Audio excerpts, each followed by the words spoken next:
പ്രയാസപ്പെടുമെന്ന് ചോദിച്ചു. പക്ഷെ അദ്ദേഹം ആ ടാസ്ക് വിജയിച്ചു. ഊരിലെ എല്ലാ കാര്യങ്ങളും അന്വേഷിച്ച് നടക്കുകയാണ്.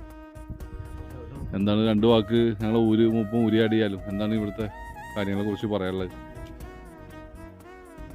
പ്രകൃതി വളരെ വിശാലമായ രീതിയിൽ അത്ഭുതങ്ങൾ സൃഷ്ടിച്ചു വച്ചിരിക്കുകയാണ് ഈ പ്രദേശത്ത്. ഘോരമായ വനാന്തരവും ദുർഘടം പിടിച്ച ഒറ്റയാൾ പാതയും കല്ലും മുള്ളും നിറഞ്ഞ ഒറ്റയാൾ പാത. അതിലൂടെ 400 വർഷങ്ങൾക്ക് മുൻപ് ഇവിടെ ബ്രിട്ടീഷുകാരുടെ കാലത്ത് കൃഷി ജോലി ചെയ്യുന്നതിന് വേണ്ടി അടിമപ്പണി എടുപ്പിക്കുന്നതിന് വേണ്ടി കൊണ്ടുവന്ന മന്നാടിയാർ എന്ന് പറയുന്ന ഒരു വിഭാഗത്തിൽ 400ഓളം വരുന്ന വീട്ടുകാരാണ് ഇപ്പോൾ ഇവിടെ താമസിക്കുന്നത്. അവർക്ക് 500-ൽ പരം വർഷത്തെ അവകാശം ഇവിടെ പാരമ്പര്യം അവകാശപ്പെടാനുണ്ട്. ഇവിടെ സെൻട്രൽ ഗവൺമെൻറ്റിൻ്റെ പോസ്റ്റ് ഓഫീസുണ്ട്, അതുകൂടാതെ ഇവിടെ സ്കൂളുണ്ട്, അതുകൂടാതെ ഒരു പ്രാഥമിക ഡിസ്പെൻസറി ഉണ്ട്, ഇവിടെ അമ്പലങ്ങൾ ധാരാളം ഉണ്ട്. ഇവിടുത്തെ ഒരു പ്രത്യേകത നഴ്സറി ഉണ്ട്. ഇവിടുത്തെ ഒരു പ്രത്യേകത എന്ന് പറഞ്ഞു കഴിഞ്ഞാൽ ഈ ഗ്രാമത്തിനകത്ത് ചെരുപ്പ് ഉപയോഗിക്കാൻ പാടില്ല എന്ന ഒരു വിശ്വാസമുണ്ട്. കാര്യം ഇവിടുത്തെ കുടിലുകളേക്കാൾ കൂടുതൽ അമ്പലങ്ങളാണ്. ഇവിടുത്തെ വിശ്വാസികൾ അതിൻ്റെ പുറകെ സഞ്ചരിച്ച് അവരുടെ ജീവിതം മേലോട്ട് കൊണ്ടുപോവുകയാണ്.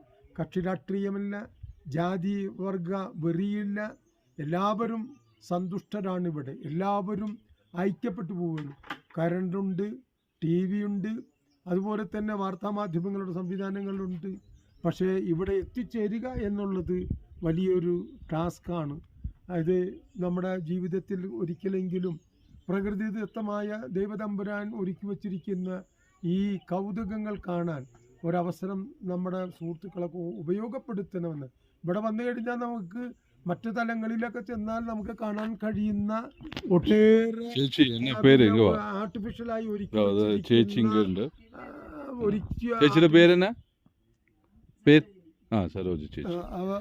ആർട്ടിഫിഷ്യലായിട്ട് മനുഷ്യന്റെ കരകം വിരുത് കൊണ്ട് ഒരുക്കി വച്ചിരിക്കുന്ന കൗതുകങ്ങളൊന്നുമില്ലെങ്കിലും പ്രകൃതിയും ആ പ്രകൃതിയെ നയിക്കുന്ന ദൈവതമ്പുരാനും കരുതി കൂട്ടി വച്ചിരിക്കുന്ന ഈ പ്രകൃതിയുടെ ഭംഗി അപാരമാണ്. ചുറ്റും ഘോരമായ വനാന്തരങ്ങൾ. ആ വനാന്തരത്തിലൂടെ സഞ്ചരിച്ച് ഇവിടുത്തെ ജനങ്ങൾ ജീവിക്കുന്നത് മറ്റൊരു അത്ഭുതമാണ് എന്നാണ് ഈ അവസരത്തിൽ പറയാനുള്ളത്. അതുപോലെ തന്നെ നമുക്ക് പറഞ്ഞതുപോലെ നമുക്കിവിടെ ഞങ്ങൾക്ക് എത്തിയപ്പോൾ അൺഫോർച്ചുനേറ്റ്ലി ആരെയും അറിയിക്കാതെ വന്നതാണല്ലോ. അപ്പോൾ ഭക്ഷണം ഇല്ല എന്ന് പറഞ്ഞപ്പോൾ ഒരു ചേച്ചി ഭക്ഷണം തരാമെന്ന് പറഞ്ഞു. ഇവരുടെ റേഷൻ അരിയാണ്, നിങ്ങൾക്ക് ബുദ്ധിമുട്ടാവുമോ എന്ന് വെച്ചാൽ ഇല്ല. അപ്പോൾ ഞങ്ങൾക്ക് വേണ്ടി ഇവിടെ ഈ വീട്ടിൽ ഭക്ഷണം ഉണ്ടാക്കിക്കൊണ്ടിരിക്കുകയാണ്. നിങ്ങൾ